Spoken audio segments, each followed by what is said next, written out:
Praise the lord అందరికీ welcome to day 15 of our devotional journey. ఈరోజు మనం చెప్పుకోబోయే వాక్యం ఏమిటంటే the power of the resurrection. Bible verse చూసుకుందాం. జాన్ చాప్టర్ 20 వర్స్ 1-18లో he is not here, he has risen అని ఉంది. దాని కీవర్డ్స్ ఏంటంటే Jesus said to her Mary. She turned towards him and cried out, Rabboni, which means teacher. John 20:16లో ఉంటుంది. అయితే ఈరోజు మనం క్రిస్టియానిటీలో ఒక గ్రేటెస్ట్ ఈవెంట్ గురించి మెడిటేట్ చేద్దాం. జీసస్ క్రాస్ మీద చనిపోవడం చాలా గ్రేట్, కానీ జీసస్ రిజరాక్షన్ అయ్యింది మన ఫెయిత్కి ఒక ఫౌండేషన్. జీసస్ రైజ్ అవ్వకపోతే మన హోప్ ఉండేదే కాదు, మనం సాల్వేషన్ కంప్లీట్ అయ్యేదే కాదు, మన సిన్స్ ఫర్గివ్నెస్ కంప్లీట్ అయ్యింది కాదు. Cross prove his love, resurrection prove his power. అలాగే ఒక స్టోరీ చూసుకుందాం.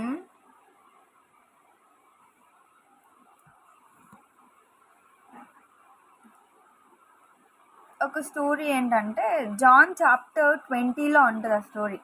జీసస్ ఫ్రైడే క్రాస్ మీద క్రూసిఫై అయ్యారు. అయినా బాడీని జోసెఫ్ ఆఫ్ అమృతయ ఒక న్యూ టాంబ్లో పెట్టారు. బిగ్ స్టోన్తో టామ్ని క్లోజ్ చేశారు. రోమన్ సోల్జర్స్ గార్డ్గా నిలబడ్డారు. డిసైపుల్స్ అందరూ చాలా భయంతో వణుకుతూ ఉన్నారు. వాళ్ళకి అనిపించింది అంతా అయిపోయింది అని. కానీ దేవుడు గాడ్ స్టోరీ అప్పుడే స్టార్ట్ అయిందని చెప్పాడు. అంతా అయిపోయింది కాదు. ఎప్పుడైతే ఆయన రిజరక్షన్ అయ్యి ఆ టామ్ నుంచి బయటకు వచ్చారో అప్పుడే ఆ న్యూ బిగినింగ్ అనేది స్టార్ట్ అయింది. అయితే ఒక సండే ఎర్లీ మార్నింగ్ ఇంకా సన్ రైజ్ కూడా అవ్వలేదు. మేరీ మగ్దలీనా స్పీసెస్ తీసుకొని జీసస్ టామ్ దగ్గరికి వెళ్ళింది. ఎందుకంటే తన లార్డ్ని లాస్ట్ టైం హానర్ చేయాలి అని. ఆమె జీసస్ని ఎంత ప్రేమగా చేసిందో ఇదే చూపిస్తుంది. కానీ ఇక్కడ చూసింది ఏంటి అంటే స్టోన్ రిమూవ్ అయిపోయింది, టాంబ్ ఓపెన్ అయి ఉంది, బాడీ కనిపించలేదు. మేరీ షాక్ అయింది. పరిగెట్టుకుంటూ పీటర్ దగ్గరికి వెళ్ళింది. పీటర్ అండ్ జాన్ దగ్గరికి వెళ్ళింది.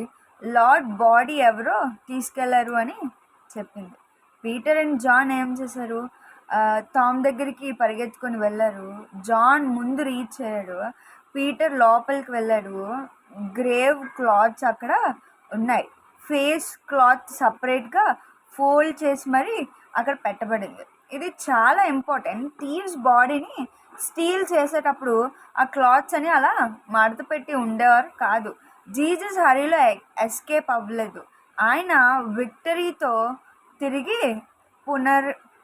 తిరిగి లేచారు, అంటే పునర్జీవనం అయ్యారు. Everything was under his control. ఆయన ఏదైతే చేయాలి అనుకున్నాడో, ఆయన ఏదైతే అవుతాను అని ముందే మనకి ప్రచారం చేశాడో అట్లనే మొత్తం అంతా ఇక్కడ జరుగుతుంది. మేరీ మగ్దలీనా చాలా ఏడ్చింది. పీటర్ జాన్ వెళ్ళిపోయారు, కానీ మేరీ అక్కడే నిలబడిపోయింది. ఆమె ఏడుస్తూనే ఉంది, లవ్ నెవర్ లెఫ్ట్ అని. ఆమె టాంబ్లో చూస్తే 2 ఏంజల్స్ ఆమెకి కనిపించారు. ఏంజల్స్ అడిగారు, women why are you crying అని. మేరీ చెప్పింది, నా లార్డ్ని ఎవరో తీసుకెళ్ళిపోయారు అని.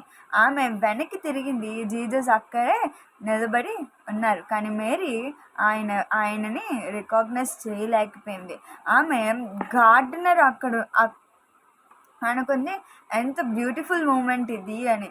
కానీ సమ్ టైమ్స్ జీసస్ మన పక్కనే ఉంటారు, కానీ మన టీయర్స్ వల్ల మన ఐస్ రికాగ్నైజ్ చేయలేవు ఆయనవి. Jesus call her name. అప్పుడు జీసస్ ఒక వర్డ్ మాత్రమే చెప్పారు, మేరీ. ఆ వాయిస్ మేరీ అని పిలిచారు ఆమెని. She had heard many times before. ఆ వాయిస్ని తను చాలాసార్లు ఆ వాయిస్ని తను విన్నింది. వెంటనే మేరీ రికాగ్నైజ్ చేసింది, రెబోనీ అని. రెబోనీ మీన్స్ టీచర్ అని అర్థం. వై? ఎందుకంటే because Jesus personally nose every child by names. ఆయన ముందే చెప్పారు, నేను పుట్టించిన జనాలు, నేను పేరు పెట్టబడిన జనులు అందరినీ పేరు పెట్టి పిలుస్తాను అని. ఆయన నీ పేరు పెట్టి పిలుస్తాడు. ఐజయా 43లో చెప్తుంది, I have call you by name, you are my children అని. మీరు నా బిడ్డలు, నేను మిమ్మల్ని పేరు పెట్టి పిలుస్తాను అని. ఎందుకంటే ఆయన నామంలో మనమందరం మనల్ని అందరినీ తయారు చేశాడు. మన నాసికరంధ్రంలో ఆయన వాయువుని ఊదారు. కాబట్టి మన నేమ్స్ మనం ఎట్లా ఉంటామో అంతా ఆయనకి ఎరుగై ఉన్నది.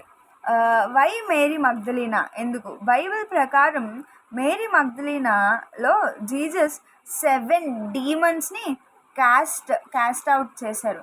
సొసైటీ రిజెక్ట్ చేసిన విమెన్, బ్రోకెన్ లైఫ్, పెయిన్ఫుల్ పాస్ట్తో, కానీ రిజరక్షన్ న్యూస్ ఫస్ట్ ఎవరికి రివీల్ చేశారు అంటే కింగ్కి కాదు, ప్రిస్ట్స్కి కాదు, పవర్ఫుల్ లీడర్స్కి కాదు, మేరీ మగ్దలీనాకే నేను రిజరక్షన్ అయ్యాను అంటే నేను తిరిగి లేచాను అనే వార్త మేరీకి మాత్రమే ఫస్ట్ చూపించారు. ఎందుకంటే because Jesus values faithful hearts more than famous names. ఆయన గుండెలో అంటే ఫెయిత్ఫుల్, నమ్మకమైన గుండెను మాత్రమే ఆయన చూస్తాడు. కానీ ఫేమస్ ఉన్న నేమ్స్తో ఆయన మనల్ని ఎప్పుడు గుర్తించడు. మన హార్ట్ ఎంత నమ్మకంగా ఉంది, ఆయనలో ఎంత లీనమై ఉన్నదాన్ని మాత్రమే చూస్తాడే తప్ప ఫేమస్ హార్ట్స్ని దేవుడు ఎప్పుడు చూడడు. God doesn't look at your past. నీ పాస్ట్ కోసం కూడా దేవుడు చూడడు. He look at your heart. నీ హార్ట్ వైపు మాత్రమే ఆయన చూస్తాడు. The power of the resurrection proves Jesus is God అని. రిజరాక్షన్ ఏం ప్రూవ్ చేసింది? ఆయన మాత్రమే దేవుడని. మెనీ పీపుల్ డైడ్, కానీ డెత్ని గెలిచిన వాడు జీసస్ మాత్రమే. Death couldn't hold him, grave couldn't stop him, stone couldn't block him. Jesus is alive forever. Resurrection gives us hope. ఒక హోప్ ఇచ్చింది. ప్రాబ్లమ్స్ ఫైనల్ వర్డ్ కాదు, ఫెయిల్యూర్ ఫైనల్ వర్డ్ కాదు, death final word కాదు. Jesus rise అయ్యారు కాబట్టే మన లైఫ్లో impossible అని అనిపించే సిచ్యువేషన్ కూడా చేంజ్ అవుతుంది అని. Resurrection changes fear into faith. Disciples ఫియర్లో డోర్స్ లాక్ చేసుకున్నారు. రిజరెక్టెడ్ జీసస్ వచ్చినప్పుడు ఫియర్ కరేజ్గా మారింది. క్రౌడ్స్ మిషనరీస్ అయ్యారు. Region they saw the living Christ. Resurrection gives new life. Old life finish అయింది, న్యూ బిగినింగ్ స్టార్ట్ అయింది. 2 Corinthians chapter 5:17 చెప్తుంది, if anyone is in the Christ he is a new creation అని. ఎవరైతే దేవునిలో ఉంటారో వాళ్ళు కొత్తగా నూతనంగా సృష్టించబడ్డారు అని. నీ పాస్ట్ నిన్ను డిఫైన్ చేయదు. జీసస్ రిజరెక్షన్ నీ ఫ్యూచర్ని డిఫైన్ చేస్తుంది. Jesus knows your name. Mary అని పిలిచినట్టు ఈరోజు జీసస్ నీ పేరు కూడా పిలుస్తున్నాడు.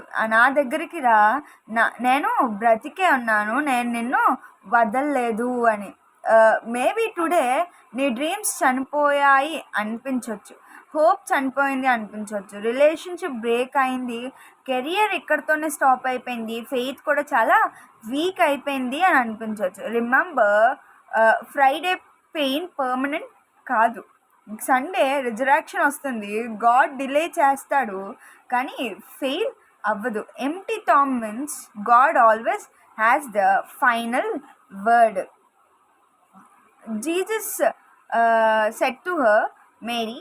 She turned towards him and cried out, Rabboni అని. Jesus జాన్ చాప్టర్ 20:16 వర్స్లో ఉంటుంది, cross prove Jesus loves you అని.